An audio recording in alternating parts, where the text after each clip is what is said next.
Hello students, welcome to Mind Nurture. मैं हूं कृष्णा। कैसे हैं आप सब लोग? मस्त, बढ़िया। चलिए, ये हमारे पास PYQ 5 आ गया है। HAP जो हमारा PYQ सीरीज चल रही थी HAP की, ठीक है। HAP से बच्चे को डर भी थोड़ा ज्यादा लगता है, तो फटाफट इसको खत्म कर दिया। सारे आ जाएंगे विद इन 10 to 15 डेज। सारे सब्जेक्ट कवर हो जाएंगे, फर्स्ट ईयर सेकंड ईयर दोनों कवर हो जाएंगे। चलिए, अब आपको ऑलमोस्ट समझ में आ गया होगा वेटेज क्या है। और हाँ, अब मैं आप लोगों को बता दूंगा उन हर एक बच्चे को जो लास्ट मोमेंट में पढ़ाई स्टार्ट करेंगे, तो वो 5 चैप्टर कौन से हैं जो कि आप लोगों को पढ़ने हैं, ठीक है। और वो ऐसे ही नहीं बताऊंगा, विद प्रूफ बताऊंगा। मैं कैसे बताऊंगा? With proof. चलिए, तो चैप्टर वाइज वेटेज यहां पर आपको देखने को मिल जाएगा। हाउ टू राइट आंसर मैं बता चुका हूं कि जिस प्रकार से मैं यहां पॉइंट्स में आंसर देता हूं, शुरुआत डेफिनेशन से करेंगे हर बार, तो वही तरीका है, वो बेस्ट तरीका है और उससे अच्छा कोई तरीका नहीं है, ठीक है। क्या बात है? ओके। पेपर हिंदी में लिखे या इंग्लिश में? तो जैसा कि मैंने कहा, हिंदी में लिखना है तो कैसे लिखना है वो मैं हो सकता है आज आप लोगों को मैं उसका एक डेमो दे दूंगा। 2-3-4 क्वेश्चन लेकर के आऊंगा मैं कि लिखा कैसे जाएगा हिंदी में। आप अपनी बेसिक हिंदी जो ये बोलचाल वाली हिंदी है, ऐसे नहीं लिखेंगे। हाँ, रहेगा और तरीका बताऊंगा मैं आप लोगों को। देन MCQ के लिए आप लोगों को पता ही, मैंने बता चुका हूं जितना टॉपिक कवर करवा रहा हूं। पिछले वाले PYQ में भी मैंने दिखाया था जो टॉपिक कवर करवा रहे हैं, मतलब ये PYQ वाले सारे टॉपिक, सारे क्वेश्चन अच्छे से अगर आप कर लेते हैं तो आप 20 में से मान के चलिए 15+ MCQ कर ले जाएंगे, ठीक है। चलिए देखते हैं क्या ये बात सच है। ठीक है, तो ये 5 पेपर्स मैंने आपको यहाँ यूट्यूब पे करा दिए हैं। इनकी PDF वगैरह यहाँ अवेलेबल नहीं है, जो कि आपको ऐप पर मिलेगी। 300 रुपीज का प्राइस रखा हुआ है इसका। 7+, कोशिश रहेगी हमारी कम से कम 10 पेपर्स, ठीक है। धीरे धीरे पेपर्स बच्चे भेज रहे हैं, और अगर आप चाहते हैं कि आपके स्टेट का ही पेपर डिस्कस हो तो आप लोग सेंड कीजिए, ठीक है। वो पेपर भी मैं आपको यहाँ पर पूरा एनालिसिस करके उसको डिस्कस कर दूंगा। रिकॉर्डेड वीडियो रहेंगी इसके अंदर। चैप्टर वाइज वेटेज का मतलब यहाँ पर आप लोग चेक कर सकते हैं ऐप में जाकर के कि इन PYQ में से मैंने फिर क्वेश्चंस अलग अलग सेपरेट कर दिया कि ये चैप्टर नंबर 1 से आए हुए हैं, ये 2 से आए हुए हैं, ये 3 से आए हुए हैं। इस तरीके से आपको यहाँ पे ये चैप्टर वाइज वेटेज मिलेगा, और PDF हिंदी इंग्लिश दोनों में प्रोवाइड करा दी जाएगी आप लोगों को। चलिए, अब इस बार देखें तो यहां पर वेटेज अगेन वही है हमारे पास जो अभी तक हम देखते आ रहे थे कि 5 में। इस बार इससे थोड़ा सा मामला कम हो गया है, और उसके बाद 7, ठीक है। 8 से इसमें काफी आया है, और 11 से काफी आ रखा है, इधर 14 से भी काफी आ रखा है, ठीक है। तो 5 और 7 को मैंने बोला हुआ था, और वो 5 चैप्टर्स कौन से हैं, मोस्ट इंपॉर्टेंट 5 चैप्टर्स, ये नेक्स्ट वीडियो एक छोटी सी बनाऊंगा, ज्यादा बड़ी नहीं, 4-5 मिनट्स की, ठीक है। उसमें अच्छे से क्लियर करूंगा, क्योंकि उसमें मैं आपको ये जो मैंने वेटेज तोड़ा हुआ है ना, इसको सामने कंपैरिजन करके बताऊंगा मैं आप लोगों को, ठीक है। अब जो मैं आप लोगों को बहुत बड़ी चीज बताना चाहता था, ये देखो रिपीट क्वेश्चन। अब धीरे धीरे हम लोगों ने 4 PYQ सॉल्व कर लिए हैं। किस स्टेट से हमें मतलब नहीं है, मैंने पहले कहा था किस स्टेट से मतलब नहीं है। इस वाले PYQ में डिट्टो देखो, 1 मार्क्स में बिल्कुल डिट्टो 3 मार्क्स रिपीट हो गए हैं। 3 मार्क्स वाले में 15 मार्क्स का रिपीटेशन है, यानी कि 30 मार्क्स का होता है, 3 मार्क्स के आधा रिपीट हो गया है। 5 मार्क्स पूरा 30 का 30 रिपीट हो गया है। टोटल मार्क्स की बात करूं तो 48 मार्क्स बिल्कुल 100% प्रीवियस ईयर क्वेश्चंस के पेपर से आ गया, ठीक है। यानी कि जो बच्चा मान लो अगर ये वाला पेपर दिया होगा, और जैसे कि पहले ऐप में हमारे PYQ मैंने अपडेट कर रखे थे, तो वो बच्चे सारे अच्छे से पास हुए हैं, और उन बच्चों ने अच्छा स्कोर भी किया है। तो ये वाला पेपर जो अभी हम करने वाले हैं सॉल्व, उसमें आप लोग देखेंगे मैंने पहले यहां पे निकाल के रख दिया है कि आप लोगों का 48 मार्क्स का रिपीट हो गया, बिल्कुल डिट्टो रिपीट हुआ है। तो पास होना बहुत आसान है। पास के लिए मत डरा कीजिए, मत फोन किया कीजिए सर क्या पढ़ लें कैसे पढ़ लें, जस्ट फॉलो करो, ठीक है। और जैसे बताता हूं वैसा काम करो, बहुत इजीली आप लोग पास होना बहुत आसान है, ठीक है। और अच्छा स्कोर, चलिए बताइए क्या करना है। चलिए, तो स्टार्ट करते हैं अपने क्वेश्चन से। तो हमारे पास पहला क्वेश्चन आ गया, how many chromosome pairs are found in human cells, ठीक है। ये मेरे ख्याल से बचपन से पढ़ते आ रहे हो, तो इसका आंसर अगर कभी नहीं भी मतलब इस बार नहीं भी पढ़ा ना तब भी कायदे में दे देना चाहिए। पेयर की बात कर रहा है तो 23 पेयर होते हैं, टोटल 46 क्रोमोसोम होते हैं, पता है ना हमको ये बात। चलो खैर इस क्वेश्चन में टफ नहीं मान सकते। Mechanism of reabsorption in proximal convoluted tubule include. PCT जो होता है किडनी में, वहां पर मैकेनिज्म क्या होता है, किस मैकेनिज्म से रीअब्जॉर्प्शन होता है, तो वहां पे एक्टिव, पैसिव और ऑस्मोसिस तीनों ही तरीके होते हैं। ये क्वेश्चन हम मान सकते हैं कि आपको थोड़ा सा डिटेल जिसने पढ़ रखा होगा वो कर पाएगा, दूसरा बच्चा नहीं कर पाएगा। व्हाट इज नॉर्मल बीपी, ये रिपीट हो गया, और ये नॉर्मल सबको इसका आंसर पता होगा। तो हम कह सकते हैं ये वाला क्वेश्चन सिंपल था, ये क्वेश्चन बहुत सिंपल था। डिफाइन डाइजेशन एब्जॉर्प्शन, रिपीट आ गया क्वेश्चन, अगेन सिंपल, यानी कि 3 मार्क्स तो हमारे रिपीट ही हो गई है। विच is the largest cranial nerves, तो ये डिपेंड करेगा कि आपको टीचर ने कैसे सजेस्ट किया था क्रेनियल नर्व पढ़ाते वक्त। क्या ये जब भी क्रेनियल नर्व पढ़ाया जाता है तो ये बताया ही जाता है कि लार्जेस्ट क्रेनियल नर्व कौन सी है, तो ट्राइजेमिनल नर्व होती है, ठीक है। तो ये हम इसको टफ बोल सकते हैं क्योंकि हर कोई बच्चा इसको जनरली पढ़ता नहीं है। The hormone renin and relaxin is secreted by, अब ये क्वेश्चन कायदे में जो हार्मोन्स पढ़ रखा है उस बच्चे का गलत नहीं होना चाहिए, तो सिंपल क्वेश्चन है, टफ नहीं है, ठीक है। तो रेनिन कौन सीक्रेट करता है, किडनी लिख सकते हो, उनका भी आंसर सही होगा, या किडनी में जो जक्स्टा ग्लोमेरुलर सेल्स होते हैं वो सीक्रेट करते हैं, ऐसा लिखोगे तब भी सही है। रिलैक्सिन जो है वो कॉर्पस ल्यूटियम मुख्य तौर से रिलीज किया जाता है कॉर्पस ल्यूटियम के द्वारा, और प्लेसेंटा के द्वारा भी रिलीज किया जाता है प्रेग्नेंट इंडिविजुअल के अंदर। Which bone contain the obturator foramen, अब ये थोड़ा सा यहां पर मैंने कहा ना कि एमसीक्यू थोड़े से 4-5 ऐसे आते हैं कि डिटेल स्टडी करने वाला ही बच्चा कर पाता है। तो ये हिप बोन में पाया जाता है। फोरामेन एक तरह का कह लो कि कैनाल टाइप का रहता है, कैविटी सी रहती है। व्हाट इज यूरिनरी कैलकुलस, ये सबको पता है, किडनी स्टोन होते हैं, ठीक है। तो stone formed in urinary tract due to crystal deposition, तो ये तो बच्चा लिख सकता है, वैसे टफ नहीं कह सकते इसको, कैलकुलस किडनी स्टोन को कहते हैं, ठीक है। तो आगे आते हैं, एमसीक्यू को मिला जुला रहता है। What are the sounds of the heart, heart के जो साउंड है S1 और S2 लब और डब साउंड होता है, सिंपल सी कहानी। कब होता है पहला साउंड, जब हमारा मीट्रल और ट्राइकस्पिड वाल्व बंद होते हैं, और डब कब आता है, जब सेमील्यूनर वाल्व बंद होते हैं। ये अगर नहीं भी लिखते हो तब भी चल जाएगा, साउंड आप लिखना है आप लोगों को। व्हाट इज लंग कैपेसिटी, ठीक है। लंग कैपेसिटी क्या होती है, it is often measured as total lung capacity which is the sum of the vital capacity and the residual volume. तो कैपेसिटीज को मैंने जब लेक्चर लिया था तब बताया भी था आप लोगों को, जब प्रॉपर क्लास में बताया था कि ये सारे कैपेसिटीज आपको याद होनी चाहिए। अब ये भी क्वेश्चन अलग सा आ गया। Name the cells associated with neuralgia, neuralgia किसके साथ एसोसिएटेड होते हैं, न्यूरॉन्स में पाए जाते हैं। Hormone production and release is controlled by dash mechanism, that is the feedback mechanism, कि अच्छा हो गया बंद कर दिया, अच्छा कमी है छोड़ दिया, तो सिग्नल आता है, फीडबैक आता है, ठीक है। Which type of joints are present in the skull, skull के अंदर कौन से जॉइंट होते हैं, इमूवेबल जॉइंट्स या फाइब्रस जॉइंट, कुछ भी लिखोगे दोनों में आंसर सही आएगा। The part of the lower respiratory include, lower respiratory मतलब गले से नीचे आ जाओ तो ट्रैकिया, ब्रोंकाई और ब्रोंक्यूल, देन लंग्स, ठीक है।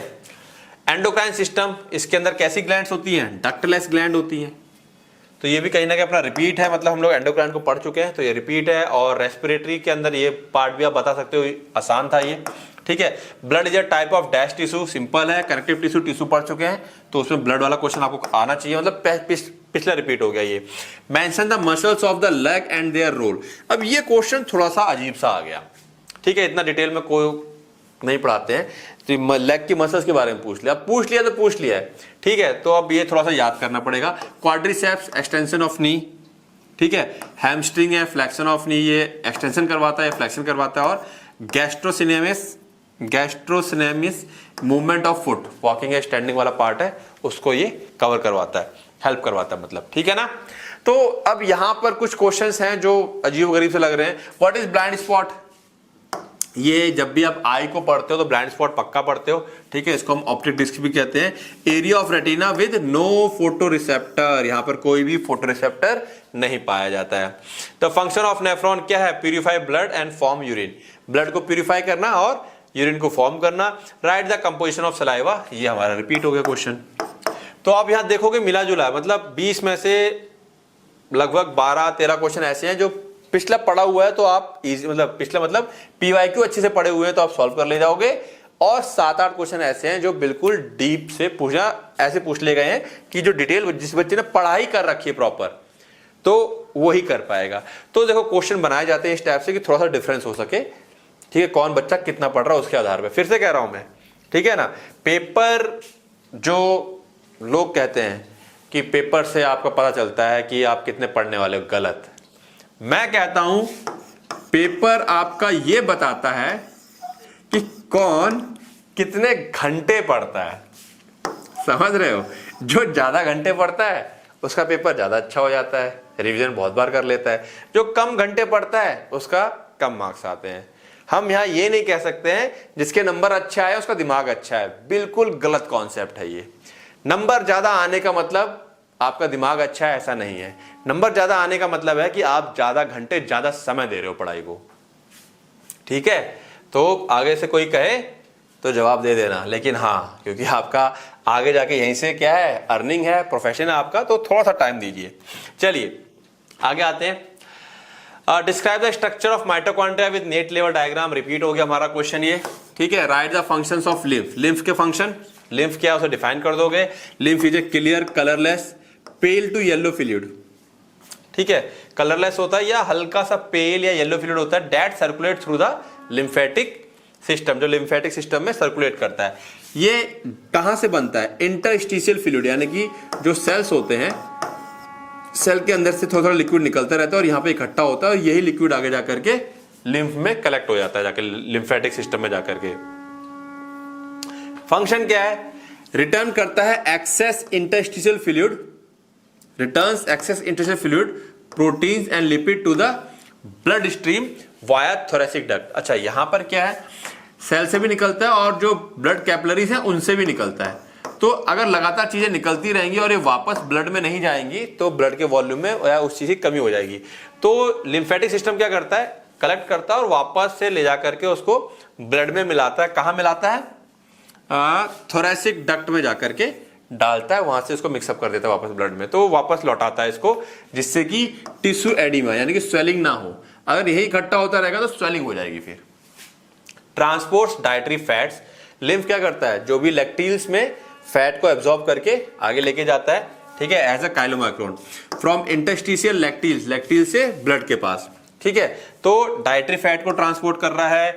इम्यून सर्विलेंस, इम्यून का तो मेन काम है इसका, carries lymphocytes, B cell T cells होते हैं, मैक्रोफेजेस होते हैं, and antibodies to lymph nodes for pathogen detection and destruction, ठीक है। बी सेल टी सेल्स को लिम्फ नोड के पास लेके जाता है ताकि जो वो है बैक्टीरिया वायरस वगैरह है उनको डिटेक्ट किया जा सके। रिमूव, उनको डिटेक्ट भी करता है और उनको रिमूव भी करता है। सेल की जो टूटे फूटे सेल के टुकड़े हैं, या मरा हुआ सेल है, बैक्टीरिया है या वायरस है, कैंसर सेल है, उनको रिमूव करने का भी काम करता है, यानी कि बॉडी से हटाने का काम भी करता है।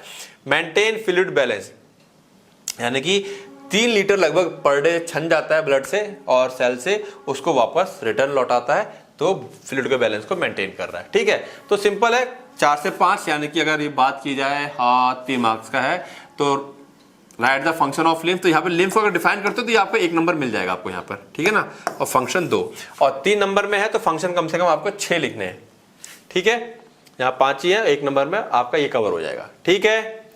अब नेक्स्ट है draw a neat level diagram of internal structure of heart. हमारा ऑलरेडी कवर हो चुका है, जो लोग प्रॉपर पीवाई को पढ़ रहे हैं, प्रैक्टिस कर रहे हैं, उनको समझ में आ रहा होगा कि हार्ट हो चुका है। What is the vital capacity, how is it calculated. Capacity मैंने कहा लंग्स के केस में जो डिफरेंट टाइप्स ऑफ कैपेसिटी आपको पढ़नी है। तो वाइटल कैपेसिटी क्या होती है? Maximum volume of air, air का maximum volume a person can breathe in, कितना मैक्सिमम वॉल्यूम अंदर ले सकता है आफ्टर अ फोर्स्ड एक्सपायरेशन। ताकत से सांस निकाल दो और फिर कितनी सांस भर सकता है, ठीक है। इसके अंदर ERV, TV और IRV, TV, IRV, ERV, इन तीनों कॉम्बिनेशन होता है। या फिर इसको हम दूसरी तरीके से भी डिफाइन कर सकते हैं, maximum volume of air a person can breathe out after forced inspiration. उल्टा कर लो, मैक्सिमम खींचने के बाद कितनी ज्यादा ताकत से आप बाहर निकाल सकते हो। दोनों ही क्या कहलाएगी? वाइटल कैपेसिटी कहलाएगी। नॉर्मल वैल्यू जो होती है इसकी 4 से 5 लीटर होती है, ये आपका MCQ, ठीक है। और वाइटल कैपेसिटी कैसे कैलकुलेट करते हैं? हम लोग इन तीनों का सम होता है, यानी कि tidal volume, inspiratory reserve volume और ईआरवी। टाइडल वॉल्यूम क्या होता है? एयर इनहेल्ड और exhaled during normal breathing. Normal breathing में जितना हम ले सकते हैं ये तो वैल्यू आएगी। इंस्पायरेटरी रिजर्व वॉल्यूम, जो एक्स्ट्रा एयर इनहेल्ड फोर्सफुली, हम जो एक्स्ट्रा नॉर्मल लिया,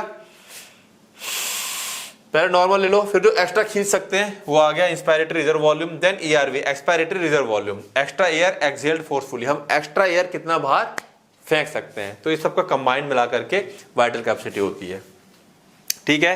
यानी कि इतना वॉल्यूम हम या तो खींच सकते हैं या बाहर निकाल सकते हैं, ठीक है। तो ये कैलकुलेशन आ गया हमारे पास, clear.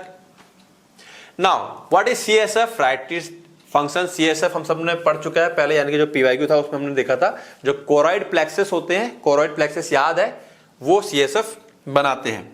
Definition, cerebrospinal fluid is a clear colourless fluid. Clear होता है और कलरलेस होता है, जो कि सराउंड करता है ब्रेन और स्पाइनल कॉर्ड को in the sub arachnoid space and ventricles. Ventricles क्या होते हैं? छोटे छोटे से स्पेसेस होते हैं, जगह होती है ब्रेन के अंदर जहां पर ये भरा रहता है, और साथ साथ में कहां रहता है? ये सब एरेक्नॉइड स्पेस, ठीक है।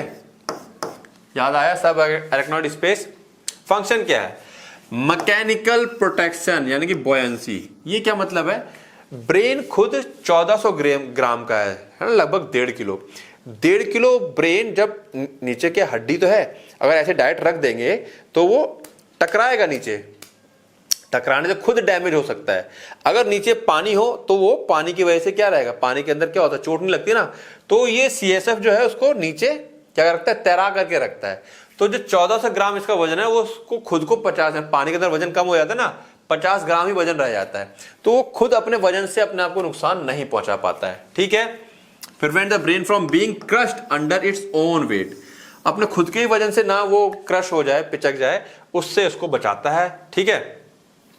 शॉक एब्जॉर्प्शन, एक तो हो गया नॉर्मल केस में। शॉक मतलब हम जा रहे हैं, झटका लग रहा है, कूद रहे हैं, तो ये शॉक जो लग रहे हैं, ब्रेन जो स्कल से टकरा करके खराब ना हो जाए, तो शॉक को एब्जॉर्ब कर लेता है। Hydraulic question, CSF absorb shocks and protects the delicate neural tissue, ठीक है, लिख दोगे मन से। न्यूट्रिएंट सपोर्ट कर रहा है, ऑब्वियस ही बात है। Although the brain relies primarily on blood glucose, no doubt brain को ब्लड ग्लूकोज चाहिए होता है, बट सीएसएफ क्या करता है? फैसिलिटेट करता है, सुविधा दे रहा है the transport of nutrients, glucose, protein, electrolytes and oxygen. वो भी इन सब चीजों में क्या कर रहा है? हेल्प कर रहा है। हार्मोन्स वगैरह, neurotransmitter and to various parts of the CNS, उसको पहुंचाने में हेल्प करता है। ये वेस्ट रिमूवल में हेल्प करता है। CSF function as a part of glymphatic system. Glymphatic system एक तरह से ब्रेन से वेस्ट मटेरियल निकालने का जो पूरा सिस्टम है, उसको ग्लिम्फेटिक सिस्टम कहते हैं, उसका कहीं ना कहीं ये हिस्सा है, ठीक है। Clearing metabolic waste product such as beta amyloid and tau proteins, ये एग्जांपल है वेस्ट प्रोडक्ट का। सीएसएफ वेस्ट को बाहर निकालता है, ठीक है। इंट्राक्रैनियल प्रेशर रेगुलेशन, कितना प्रेशर रहना चाहिए, क्योंकि जितना अगर ये ज्यादा हो जाएगा तो प्रेशर बढ़ जाएगा। CSF volume help maintain constant intracranial pressure, कितना रहना चाहिए उसको मेंटेन रखता है सर के अंदर pressure. Changes in blood volume और brain tissue volume are compensated by corresponding changes in CSF volume. Blood के वॉल्यूम में या ब्रेन टिश्यू के वॉल्यूम में अगर कुछ चेंजेस आ रहे हैं तो सीएसएफ उसको मैनेज करता है, ठीक है, ठीक, मतलब उस वॉल्यूम को बरकरार रखेगा। होम्योस्टेसिस यानी कि chemical stability, CSF maintain a stable chemical environment, chemical environment को मेंटेन रखता है। कैसे?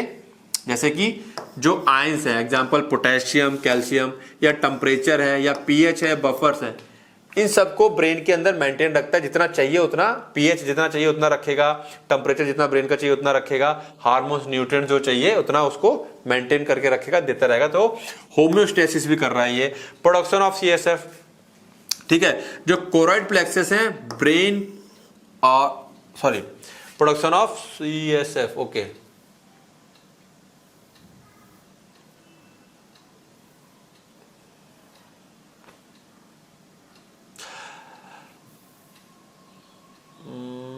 What is CSF? अच्छा ठीक है, फंक्शन हो गया इसके ये। अब अगर हम पॉइंट की बात करें, ये बनता कहां पर है, तो जो कोरॉइड प्लेक्सेस है वो 70% सीएसएफ बना रहा है, और ब्रेन का जो इंटरस्टिशियल फ्लूइड है वो 30% सीएसएफ बना रहा है। इंटरस्टिशियल फ्लूइड समझ में आ रहा है ना, सेल्स के बीच में जो ब्लड से निकलता है, सर्कुलेशन की बात करें तो ये सीएसएफ फ्लो कैसे करता है, ये पॉइंट फंक्शन से अलग हो गए। लेटरल वेंट्रिकल से थर्ड वेंट्रिकल में जाता है, then fourth ventricle, then subarachnoid space, then arachnoid granulation और फाइनली वीनस साइनसेस से होकर के ब्लड में चला जाता है। इस तरह से सर्कुलेट करता है ये। ठीक है, तो सिंपल था सीएसएफ और इसके फंक्शन, कॉमन सा क्वेश्चन है, आना भी चाहिए ये। ठीक है, कोई भी टीचर है पढ़ाएगा तो सीएसएफ के फंक्शन नॉर्मल है, हर बच्चे को आना चाहिए। ठीक है, मतलब इंपॉर्टेंट पार्ट है इसका ये। नेक्स्ट अगर हम बात करें, ये देखो 3 क्वेश्चन रिपीट हो गए। Adrenal gland, functions of adrenal glands, anatomy and physiology का टर्म को डिफाइन करने के लिए बोल रहा है, फंक्शंस ऑफ स्टमक, ये सब हम लोग पुराने उसमें पीआईक्यू में आ चुका है, पढ़ चुके हैं, तो यहां करने की जरूरत नहीं है। Write the location, structure and hormone secreted by parathyroid gland. Location parathyroid gland की देनी है, स्ट्रक्चर देना है और हार्मोन कौन कौन से सीक्रेट करते हैं। तो लोकेशन स्ट्रक्चर की बात करें तो पैराथायरॉइड ग्लैंड्स क्या होते हैं, छोटे से येलो ब्राउन बीन शेप के होते हैं, जो कि एंडोक्राइन ग्लैंड्स हैं, located on the posterior surface of the thyroid gland.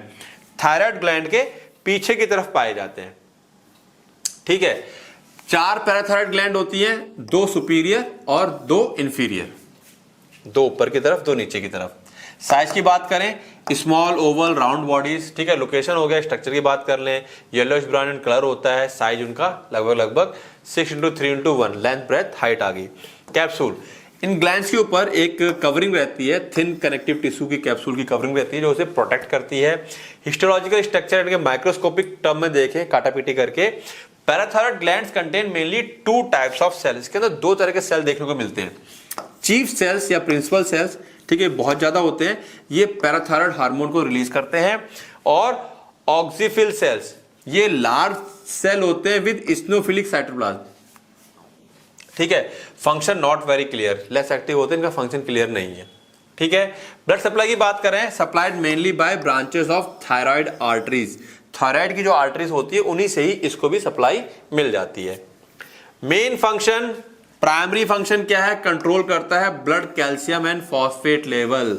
Blood में कितना कैल्शियम और फॉस्फेट का लेवल होना चाहिए। अगर कैल्शियम लेवल ब्लड का डाउन जा रहा है तो हड्डियों से खींचेगा कैल्शियम। ठीक है ना, तो ब्लड के कैल्शियम को मेंटेन करता है।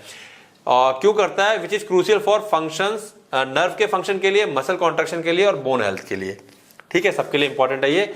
इट प्रोड्यूसेस 1 की हार्मोन, एक main hormone parathyroid hormone release करता है। ठीक है, टारगेट में इसके बोन्स, किडनी और इंटेस्टाइन होते हैं। फंक्शन क्या है, ब्लड के कैल्शियम रिलेशन को बढ़ाता है, कैल्शियम लेवल को। It is the primary regulator of blood calcium. अगर कम हो जाता है तो बोन्स में क्या करता है, stimulate bone breakdown to release calcium into blood. Bone के सेल्स को तोड़ता है जिससे कि कैल्शियम रिलीज हो सके। किडनी में क्या कर रहा है, इंक्रीज कैल्शियम रीएब्जॉर्प्शन। अगर कैल्शियम की कमी हो रही तो किडनी में जो ब्लड फिल्टर हो रहा है उसमें से कैल्शियम के रीएब्जॉर्प्शन को बढ़ा देता है। इंटेस्टाइन में क्या कर रहा है, इनडायरेक्टली इंक्रीज कैल्शियम एब्जॉर्प्शन, यानी हर तरीके से क्या कर रहा है, ये कैल्शियम के एब्जॉर्प्शन को इंक्रीज करवा रहा है। जहां जहां से बॉडी से कैल्शियम हमको मिल सकता है, आ सकता है, वहां वहां से कैल्शियम को क्या कर रहा है, बड़ा इंक्रीज करवा रहा है। ठीक है, अच्छा ये सब सिंपल सा था हमारे पास पार्ट, लोकेशन, स्ट्रक्चर, हार्मोन। तो देखो बेटा यहां पे है ना, लिखने का तरीका समझो। लोकेशन दिया आपने, देन स्ट्रक्चर दे दिया और इसका हार्मोन दे दिया, खत्म। थोड़ा सा छोटा भी कर सकते हो यहां पर, बात समझ में आ रही है। तो इतना ही है, बहुत बड़ा बड़ा आंसर नहीं लिखना है। अब list out the bones of skull, skull के बोन्स के नेमिंग देनी है आपको। ठीक है, तो बता दोगे यहाँ 22 बोन होते हैं, क्रैनियल खोपड़ी में कितनी पाई जाती है और चेहरे में कितनी होती है, ये आप लिख दोगे यहाँ पर। उम्मीद है याद होंगी आप लोगों को, इसमें तो कुछ है नहीं बताने के लिए, केवल बोन्स के नाम देने। 3 नंबर पूरे फुल हो गए आपके। तो यानी कि इस तरीके से भी, यानी कि बहुत सारे बोन्स के नाम याद कर लो, 206 के 206 वो पूछे जा सकते हैं। व्हाट आर न्यूरोट्रांसमीटर, जो न्यूरॉन्स के अंदर केमिकल, यानी कि जो केमिकल मैसेंजर होते हैं, एक न्यूरॉन से दूसरे न्यूरॉन या बॉडी के सेल्स या ग्लैंड्स में सिग्नल लेके जाते हैं, उन्हें न्यूरोट्रांसमीटर कहते हैं। एग्जांपल दे दो इसका। न्यूरोट्रांसमीटर्स आर केमिकल मैसेंजर, ये इसका एमसीक्यू आ सकता है। Used by the nervous system, जो नर्वस सिस्टम इस्तेमाल करता है, किस लिए, to transmit signals between neurons और from neurons to muscles. Neuron से न्यूरॉन के बीच में सिग्नल पास करने के लिए, या न्यूरॉन से मसल्स या ग्लैंड्स में सिग्नल पास करने के लिए। ये इसके एग्जांपल आ गए। अब 3 नंबर में बताओ इस क्या चाहिए, ये आपका कहीं ना कहीं हो गया 1.5 नंबर का, और ये हो गया आपका 1.5 नंबर का एग्जाम्पल, यानी कि 3-4 एग्जाम्पल दे दो। ठीक है, क्लियर है?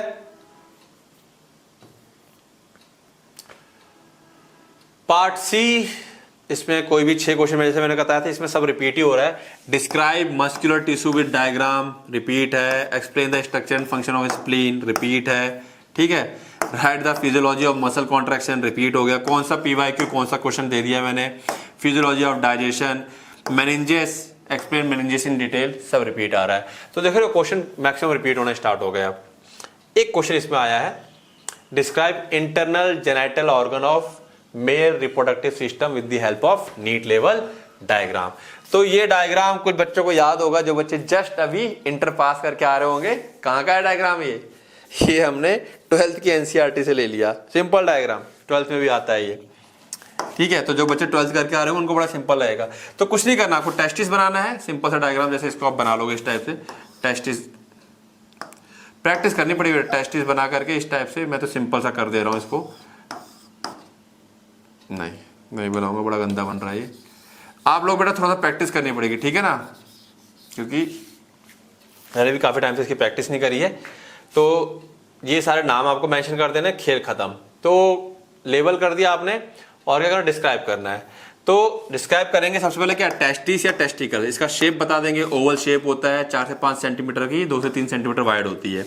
लोकेशन स्क्रोटम, स्क्रोटम मतलब जो टेस्टिस के ऊपर स्किन होती है उसमें पाई जाती है, आउटसाइड द एब्डोमिनल कैविटी।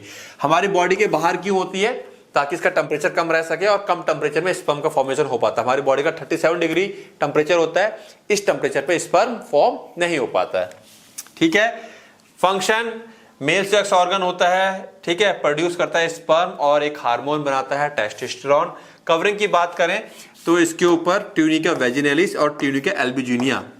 वेजिनलिस जो है वो आउटर सीरस मेम्ब्रेन होती है, और एल्बुजिनिया जो होता है व्हाइट फाइब्रस कैप्सूल होता है वेजिनलिस के नीचे। It extend inward to form septa, ठीक है ना, ये अंदर तक चला जाता है और 2 टेस्टिस के बीच में पार्टीशन क्रिएट कर देता है।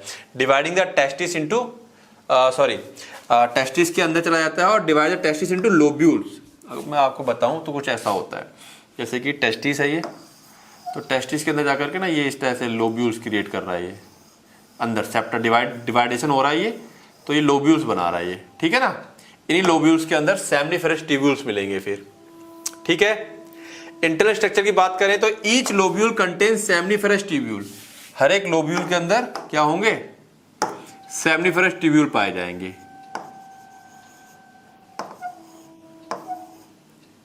ठीक है, लोब्यूल्स हो गए, ये सेमनिफेरस ट्यूब्यूल्स हो गए इस टाइप से। ये आगे जाकर के टेस्टिकुलर लोब्यूल बना देंगे, देखते हैं। तो ध्यान देंगे, लोब्यूल्स के अंदर सेमनिफेरस ट्यूब्यूल्स हो गए। देन सेमनिफेरस ट्यूब्यूल्स के अंदर सेल्स इन सेमनिफेरस ट्यूब्यूल्स, ये इंपॉर्टेंट है। जर्म सेल्स होते हैं जो मियोसिस करते हैं और स्पर्म बनाते हैं, ध्यान रखना, जर्म सेल्स।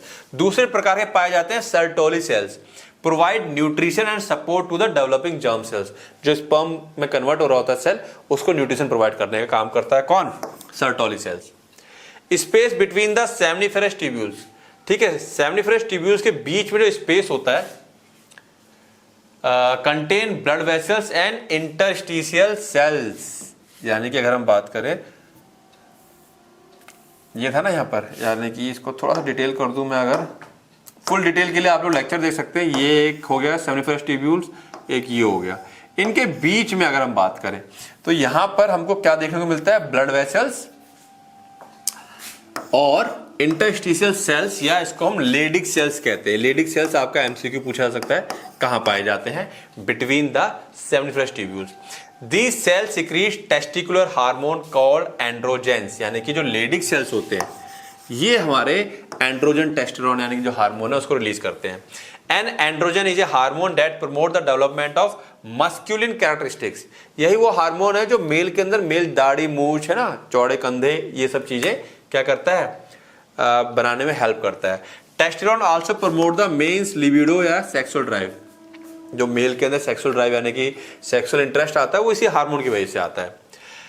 ये हो गया मेन इसका primary part testis. Then testis के बाद आते हैं डक्ट्स और कुछ खास खास ग्लैंड्स हैं, जैसे बल्बुलर ग्लैंड है, सेमिनल वेसिकल है। तो एसेसरी डक्ट की बात करें तो यहाँ पे कुछ नहीं करना, आपको सिंपल डायग्राम अगर याद रहेगा, ठीक है। यहाँ से जो क्या कहते हैं, ये सेमिनिफरस ट्यूब्यूल्स होते हैं, इकट्ठे होकर के यहाँ आ जाते हैं, इसको रेटिटेस्टिस कहते हैं, ठीक है। ये फिर पतले पतले ऐसे रेशे टाइप के उसमें कन्वर्ट हो जाते हैं पैरेलल ट्यूब्स में, जिसे वासा एफरेंशिया कहते हैं। वासा एफरेंशिया फिर एक गुच्छे जैसी चीज बना लेती है, इसको हम एपिडिडेमाइस कहते हैं। फिर ये आगे जाकर के वास डेफरेंस और आगे जाकर के ये किसमें बदल जाता है, यूरेथ्रा में।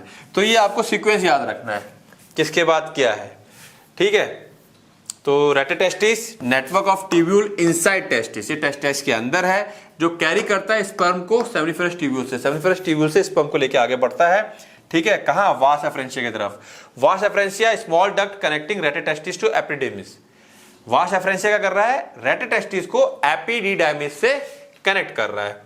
इसके साथ जैसे जैसे इसको पढ़ोगे वैसे वैसे डायग्राम को देखते जाना, अदरवाइज दिक्कत आएगी, ठीक है। देन एपिडिडाइमिस क्या है, long coiled tube present on testis. ये रही एपिडिडाइमिस, कॉइल्ड ट्यूब होती है यहां पर, ठीक है। इसका काम क्या है, यहाँ पर स्पर्म मैच्योर होता है, स्पर्म स्टोर होता है, जब बन जाता है कुछ समय के लिए, सीक्रेट ग्लाइकोप्रोटीन। देखो यहाँ पर एक चीज बता दें मैं, कुछ लोगों को यहाँ पे मिसकंसेप्शन रहता है, जो स्पर्म स्टोर हुआ है वो 2 से 3 दिन के लिए स्टोर रहता है, और अगर यूटिलाइज नहीं हुआ, यूटिलाइज मतलब बॉडी से बाहर नहीं निकला है, तो ऐसा नहीं है। कुछ लोग कहते हैं ना कि फुल हो गया, फुल नहीं होता, बॉडी उसको वापस से रीअब्जॉर्ब कर लेती है, ठीक है, नए स्पर्म बनाती रहती है वो। सीक्रेट ग्लाइकोप्रोटीन फॉर नरिशमेंट, है ना, नरिशमेंट के लिए, पोषण के लिए ग्लाइकोप्रोटीन सीक्रेट करती है। मूव स्पर्म बाय पेरिस्टालसिस, और स्पर्म्स को आगे ढकेलती है जब आगे ढकेलना होता है।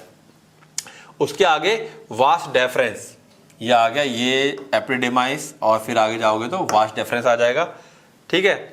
मस्कुलर ट्यूब होता है, इसमें मसल्स पाई जाती हैं। फंक्शन क्या है, ट्रांसपोर्ट करता है स्पर्म को यूरेथ्रा की तरफ, स्टोर करता है स्पर्म को, कुछ महीनों के लिए स्टोर कर सकता है। Forms ejaculatory duct with seminal vesicles, seminal vesicle के साथ मिलके इजैकुलेटरी डक्ट, अल्टीमेटली कह सकते हो कि जब वो स्पर्म बाहर निकलने वाला होता है ड्यूरिंग इंटरकोर्स, तो इजेक्ट, यहीं से इजेक्ट होता हुआ निकलता है, तो इसको इजैकुलेटरी डक्ट भी बोल देते हैं।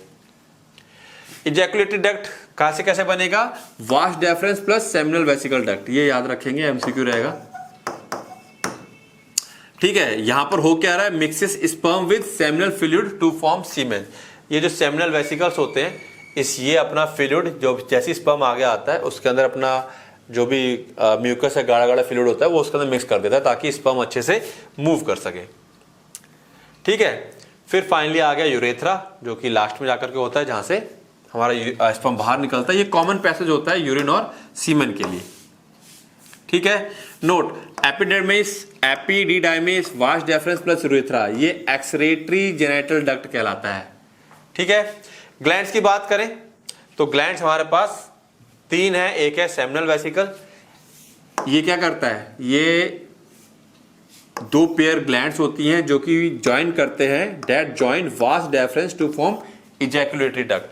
ये जुड़ता है जाकर के वास डेफरेंस से, सेमिनल वेसिकल्स ये रहे, ठीक है, ये वास डेफरेंस आ रहा है और ये इसमें जाके यहाँ पे जुड़ जाता है। सीक्रेट अबाउट 70% ऑफ सीमेन, यानी कि जो स्पर्म बाहर आया है, जिसको हम सीमेन भी बोल देते हैं, उसमें 30% स्पर्म होते हैं, बाद बाकी जो पूरा व्हाइटिश लिक्विड होता है वो ये सीमेन होता है, ठीक है। इसके सिक्रेशन में फ्रक्टोज, जो कि एनर्जी देता है स्पर्म को, प्रोटीन, म्यूकस और सीट्रेट, ये सब चीजें मौजूद रहती हैं। फिर होता है प्रोस्टेट ग्लैंड, सब लोग जानते हैं प्रोस्टेट बढ़ जाता है, ठीक है। प्रोस्टेट ग्लैंड होता है, ये यूरिनल ब्लैडर के नीचे की तरफ होता है, ये रहे हमारे पास प्रोस्टेट ग्लैंड, ठीक है, दिख रहा है। ये milky slightly acidic fluid secrete करता है, सीमेन में मिला देता है। ये contain citric acid, calcium phosphate and citrate, contribute about 25% of semen volume. Total जो स्पर्म का वॉल्यूम होता है उसमें 25% जो लिक्विड होता है वो प्रोस्टेट ग्लैंड अपना मिक्स करता है। क्यों, ये इसका मेन काम है, स्पर्म को मोटिलिटी एंड वाइबिलिटी प्रोवाइड करवाता है, ठीक है, स्पर्म मूव करता रहे और जिंदा बना रहे। देन बल्बिल्यूथरल ग्लैंड्स या कॉपर्स ग्लैंड्स आ गए हमारे पास, small paired pea shaped gland open into urethra.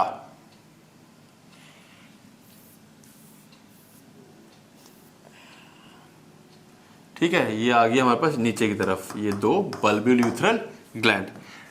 ठीक है, 2 होती हैं और पी शेप की होती हैं, यूरेथ्रा में जाकर के ओपन हो जाती है। इनका मेन काम क्या है, फंक्शन याद रखेंगे, ये secrete mucus for lubrication and neutralise acidic urine in urethra. ठीक है, जो ये क्या करती है, म्यूकस को सीक्रेट करती है, जिससे कि क्या हो सके, फ्रिक्शन कम हो सके। और यूरेथ्रा में जो यूरिन अगर हम लोगों ने पहले पास की होती है, यूरिन के अंश रह जाते हैं, यानी कि यूरिन का पार्ट रह जाता है, वो एसिडिक होती है, तो एसिडिक यूरिन स्पर्म को डैमेज कर देती है। तो ये म्यूकस निकल करके उस एसिडिक नेचर जो होता है यूरिन का, उसको न्यूट्रलाइज कर देता है, जिससे कि स्पर्म हमारा डैमेज ना हो। सेक्रेशन रिलीज्ड बिफोर इजैकुलेशन, यानी कि स्पर्म निकलने से पहले ये गाढ़ा गाढ़ा म्यूकस निकलता है। डज नॉट कंटेन स्पर्म, इसके अंदर स्पर्म नहीं होते। ठीक है, क्लियर है। तो ये मेल रिप्रोडक्टिव पार्ट, ये क्वेश्चन आएगा तो डिट्टो ऐसा ही आएगा, आप इसको ऐसे ही डायग्राम के साथ ही आएगा, याद कीजिएगा। और इसमें एक क्वेश्चन और है, कंपोजिशन ऑफ ब्लड, जो कि हम लोग कर चुके हैं। ठीक है, तो ये 5 PYQ जो हमने HAP के कर लिए बेटा। ठीक है, जो बच्चे शुरुआत से पूरा पढ़ रहे हैं वो लोग यहां से क्या क्या चीजें गेन करेंगे, कौन से क्वेश्चन इंपॉर्टेंट हैं और लिखना कैसे है। जो बच्चे किसी वजह से पूरे साल नहीं पढ़ पाए हैं, वो इन 5 पेपर्स के क्वेश्चंस को अच्छे से समझते हुए बिल्कुल पॉइंट्स में याद कर लेंगे। ठीक है, और उसके बाद भी कुछ बच्चे ऐसे रह जाएंगे जो अभी भी नहीं पढ़ पा रहे हैं, लेकिन चाहते हैं कि हम कोई 5 चैप्टर ऐसे पढ़ें पहले, फिर PYQ वगैरह लगाएंगे। तो 5 चैप्टर कौन से हैं वो मैं आपको अगले वीडियो में क्या करूंगा, बता दूंगा। ठीक है, डिटेल विद प्रूफ के साथ। ओके, पढ़ते रहो, रिवाइज करते रहो। All the best.